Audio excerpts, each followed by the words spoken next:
दोस्तों, क्या है असल हकीकत मस्जिद अक्सा की, जिसे अल कुद्स या किबला अव्वल भी कहा जाता है। अस्सलाम वालेकुम दोस्तों, आज हम लोग जानेंगे फिलिस्तीन की हकीकत के बारे में। दोस्तों, अगर बात करें अल अक्सा की अहमियत की, तो तीनों रिलीजन यहूदी, क्रिश्चियन, मुसलमान, तीनों के अपने अलग अलग थॉट्स हैं। अगर बात किया जाए यहूदी की, तो इनका कहना है कि इब्राहिम अलैहिस्सलाम ने अपने बेटे इस्माइल अलैहिस्सलाम की कुर्बानी पेश करने के लिए इसी सरजमी पर लाए थे, और इनका मुकद्दस दीवार जो कभी इनकी इबादत गाह का हिस्सा हुआ करता था, वेस्टर्न वॉल भी यहीं मौजूद है, जो हजारों साल पहले सुलेमान अलैहिस्सलाम ने तामीर करवाई थी। और बात किया जाए ईसाई का, तो उनका कहना है कि इसी सरजमी पर ईसा अलैहिस्सलाम की विलादत हुई थी और इसी जगह उनको सूली पर लटकाया गया था। और तो और उनकी सबसे बड़ी और मुकद्दस कलीसा यही मौजूद है। और आप बात किया जाए मुसलमान की, तो इनका कहना है कि जब अल्लाह ने अपने महबूब रसूल अल्लाह सल्लल्लाहु अलैहि वसल्लम से मिलने की ख्वाहिश की, तो मेराज की रात में आप सल्लल्लाहु अलैहि वसल्लम अक्सा में ही आकर सारे नबियों की इमामत की थी, और फिर यहीं से बुर्राक पर सवार होकर अल्लाह से मिलने गए थे। और तो और मुसलमानों का सबसे पहला किबला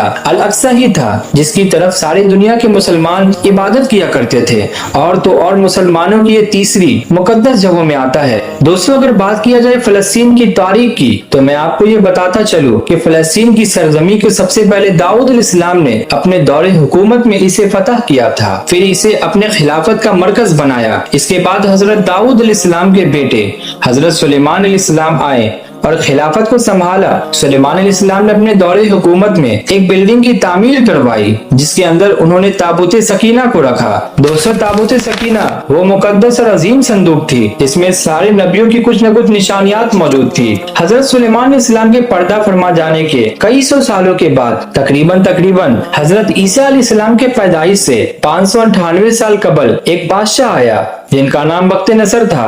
उन्होंने जेरूशलेम पर हमला किया और हजारों की तादाद में यहूदियों को मौत की घाट उतार दिया। और उन्होंने सुलेमान अलैहिस्सलाम के हाथों बनाए गए इस बिल्डिंग यानी हैकल सुलेमानी को भी गिरा दिया। और कई सौ सालों तक यहूदी जेरूशलेम को छोड़कर दुनिया के अलग अलग जगहों में जाकर आबाद हो गए।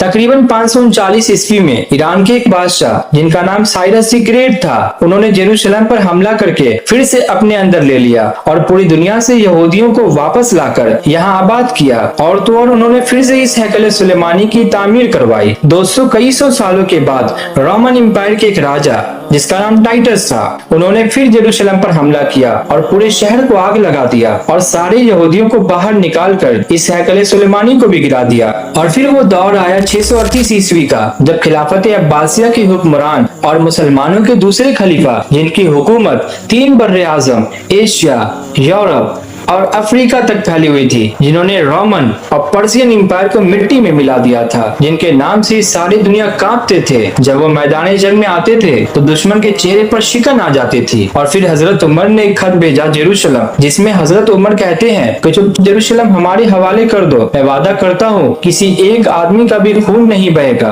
और फिर जेरूशलेम के हाकिम ने उनकी इस खत को पढ़कर जेरूशलेम देने का वादा किया। और फिर हजरत उमर एक ऊंट लेकर और साथ में बस एक खादिम जेरूशलेम चले गए। तारीख का यह पहला जंग था जो बिना खून बहाए फतह किया गया। इसके बाद 450 साल तक जेरूशलेम मुसलमानों के हाथों में था। और फिर तकरीबन 1099 में सारी ईसाई पावर एक साथ मिलकर जेरूशलेम पर हमला किया और उन्हें जीत लिया और तकरीबन 70,000 मुसलमानों को शहीद कर दिया गया। और फिर 88 साल के बाद नूरुद्दीन जंगी के एक कमांडर, जो मिस्र का हाकिम बना हुआ था, जिनका नाम सुल्तान सलाहुद्दीन अय्यूबी था, बाद में उन्होंने अपने नाम पर अय्यूबी खिलाफत कायम किया। और वह दिन आ गया जब 1187 में सुल्तान सलाहुद्दीन अय्यूबी ने जेरूशलेम पर हमला किया और इसे फतह किया। और तकरीबन 850 सालों तक जेरूशलेम मुसलमानों के हाथों में था। आखिर ऐसा क्या हुआ कि फिलिस्तीन पर यहूदी काबिज हो गए? ये बात है उन दिनों की जब पहले जंग अजीम लड़ी गई, जब फिलिस्तीन सल्तनत उस्मानिया के कंट्रोल में थी। ऑटोमन एम्पायर के साथ एक तरफ जर्मनी, ऑस्ट्रिया, हंगरी, बुल्गारिया थे, तो दूसरी तरफ यूके, फ्रांस, रशिया और अमेरिका थे। इतनी बड़ी जंग में शामिल होकर ऑटोमन एम्पायर काफी कमजोर हो गई और इसी कमजोरी का फायदा उठाकर शरीफ मक्का ने बरतानवी जासूस लॉरेंस ऑफ अरेबिया के बहकावे और अरब सरजमी का कंट्रोल उन्हें देने के वादे पर बगावत कर दी। लेकिन ये वादा ब्रिटिश की तरफ से सिर्फ अपने फायदे के लिए एक धोखा था। नतीजतन ऑटोमन एम्पायर ये जंग हार गई और ऑटोमन एम्पायर छोटे छोटे रियासतों में तकसीम हो गया, जिनसे आज के दौर में मौजूदा दौर के लेबनान, टर्की, सीरिया, उर्दन, पैलेस्टाइन, और इराक बना। टर्की के अलावा बाकी तमाम मुल्क के बॉर्डर को बिना सोचे समझे ही तकसीम कर दिया गया, जिससे आपस में तनाज़ात बढ़ने लगी, जिनमें से पैलेस्टाइन भी शामिल था। ब्रिटिशर्स ये बात अच्छी तरह समझते थे कि वह क्या कर रहे हैं, और वह जानते थे कि ऐसा करने से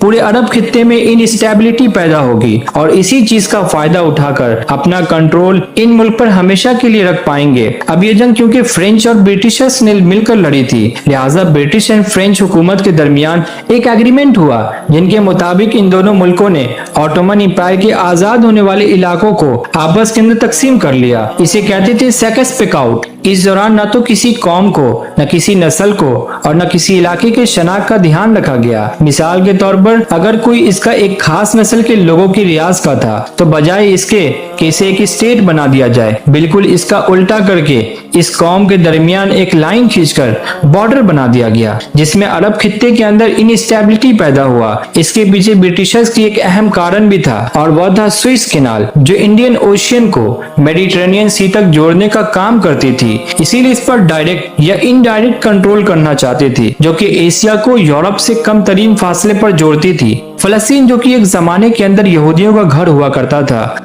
वहां से दरबदर होकर पूरी यूरोप के अंदर हजारों सालों में फैल चुके थे, जो कि बरतानिया में भी मौजूद थे। ऑटोमन एम्पायर के दौर के अंदर हजार कोशिशें और लालच के बावजूद भी खलीफा सुल्तान अब्दुल हमीद खान किसी भी हाल पर सौदा करने के लिए तैयार नहीं हुआ। इन लोगों ने बगावत करवाकर सिविल वॉर शुरू करवा दी। अब ऑटोमन एम्पायर के टूटने के बाद मौका का फायदा उठाकर यहाँ पर ज़ायनिस्ट मूवमेंट की शुरुआत की गई, और यहूदियों ने यह आवाज उठाई कि मुझे अपना आबाई वतन फलस्तीन वापस चाहिए। फलस्तीन में उस वक्त 87% मुसलमान और 3% ही यहूदी थे। गाइस, जैसा कि आपको पता है कि पैलेस्टाइन उस वक्त ब्रिटिशर्स के अंदर में आती थी, जिसके कारण यहूदियों को सपोर्ट मिलने लगा। ये बात है उन दिनों की। ब्रिटिश कम्युनिटी के एक अहम यहूदी मेंबर वॉल्टर रोथस्चाइल्ड को एक खत दिया गया, और ये वादा कराया गया कि हम यहूदी कौम का एक इजरायली रियासत बनने के अंदर मदद करेंगे।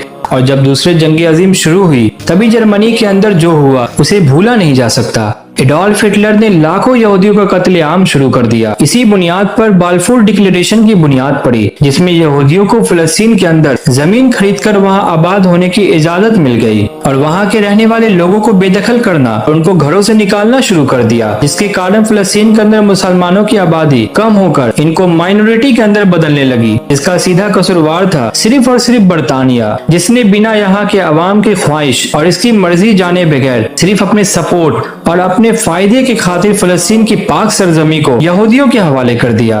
तभी कुछ ऐसा होता है जिससे ब्रिटेन घबरा जाता है। फलस्तीन के अवाम ने तंग आकर बरतानिया हुकूमत के खिलाफ बगावत कर दी, मगर ब्रिटिशर्स इस बगावत को रोक न सकी, और 1942 में ब्रिटिशर्स खुद को बीच से निकालकर यहूदी और मुसलमान को आमने सामने लाकर खड़ा कर दिया, क्योंकि ब्रिटिशर्स जंग लड़ कर थक चुके थे।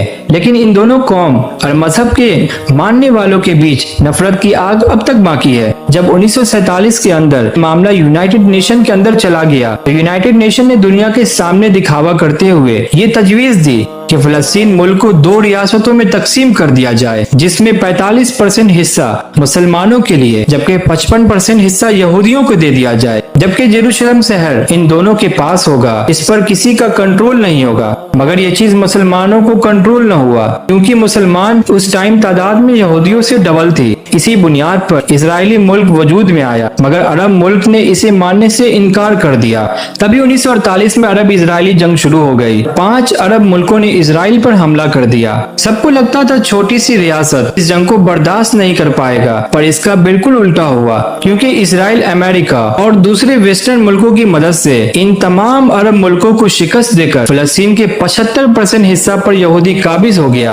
आखिर 1961 के अंदर एक बार फिर से इजराइल की अरब मुल्कों के साथ जंग छिड़ गई, जिसके बाद उन्होंने फलस्तीन की मौजूदा हिस्सों पर और वेस्ट बैंक समेत जेरूशलम पर भी काबिज हो गए, और यहूदियों ने जेरूशलम को अपना कैपिटल बना लिया। इसके बाद फलस्तीन लिबरेशन की तहरीक शुरू होती है, और 2006 में यह पार्टी इलेक्शन जीतकर वेस्ट बैंक के कुछ हिस्सों पर अपना कंट्रोल हासिल कर लेता है, और दूसरी तरफ गजा पर फलस्तीन लिबरेशन के एक मिलिटेंट जमात यानी हमास कंट्रोल हासिल करने में कामयाब हो जाता है, और इसी तरह से दोनों के दरमियान हमले जारी है। दोस्तों, यहूदी कौम को यूरोप के अंदर इसलिए भी बर्दाश्त नहीं किया जाता है क्योंकि वहाँ के क्रिश्चियन इनको जीसस क्राइस्ट के खिलाफ साजिश करके इन्हें सूली पर लटकाने का कसूरवार मानते हैं। इसलिए यहूदी कौम एक जगह पर नहीं टिक सकी। यह बात 1856 की, जब एक यहूदी थियोड हर्जल, जिन्होंने अपनी किताब के अंदर एक अलग यहूदी स्टेट की बात की जहां पर ये लोग माइनॉरिटी में नहीं बल्कि इनका खुद का एक मुल्क हो, जिसके लिए यहूदी ने एक तहरीक चलाई जिसे ज़ायनिस्ट मूवमेंट के नाम से जाना गया। इस मूवमेंट का एक ही मकसद था, फलस्तीन की सरजमीन पर कब्जा करना। दोस्तों 1967 में कुछ मिसअंडरस्टैंडिंग की वजह से यहाँ एक बार फिर से जंग छिड़ गई, जहाँ एक तरफ इजिप्ट, जॉर्डन, सीरिया और दूसरी तरफ इजराइल। इस जंग को इजराइलियों ने सिर्फ 6 दिन में ही जीत लिया और इजराइल अपना साइज 3 गुना बढ़ा लिया। अरब ममालिक दोबारा से एक छोटे से मुल्क से हार गए। अगर आपको अब भी लगता है कि इजराइल हक पर है और ये मासूम और बेकसूर फलस्तीन लोग, जिसे आज के दौर के बिकाऊ मीडिया और कुछ मुल्कों के पॉलिटिकल लीडर कातिल बताते हैं, तो याद रखें कि अब वो वक्त दूर नहीं जिससे इंसानों को दज्जाल के फरेब झूठों में बहका दिया गया। लिहाजा आज के दौर के मुसलमानों की आंखों पर पट्टी पड़ गई है। वह क्यों नहीं देख पा रहे हैं कि एक मासूम और मसलूम फलस्तीनी जो अपने जमीन ही नहीं बल्कि इस्लाम के वजूद के लिए लड़ रहे हैं, हमें उनका मिलकर साथ देना चाहिए। लिहाजा ये वक्त है एक होने का। मुसलमान अगर अब एक न हुए तो शायद आने वाले सदियों में इस दुनिया पर अल्लाह का कोई भी नेक बंदा न बचेगा जो बुराई से रोके और अच्छाई की तरफ रागिब करे। अब भी वक्त है उठ खड़े हो अपने वजूद के लिए, इस्लाम के बका के लिए और रसूल अल्लाह के मिरास को बचाने के लिए। अगर आपको इस वीडियो से कुछ न कुछ जानने को मिला तो इसे अपने दोस्तों के साथ शेयर भी करें। और अब मैं मिलूंगा आपके साथ एक ऐसी इंटरेस्टिंग वीडियोस में। जब तक के लिए आप अपना ख्याल रखें। Thanks for watching for this videos. Allah Hafiz.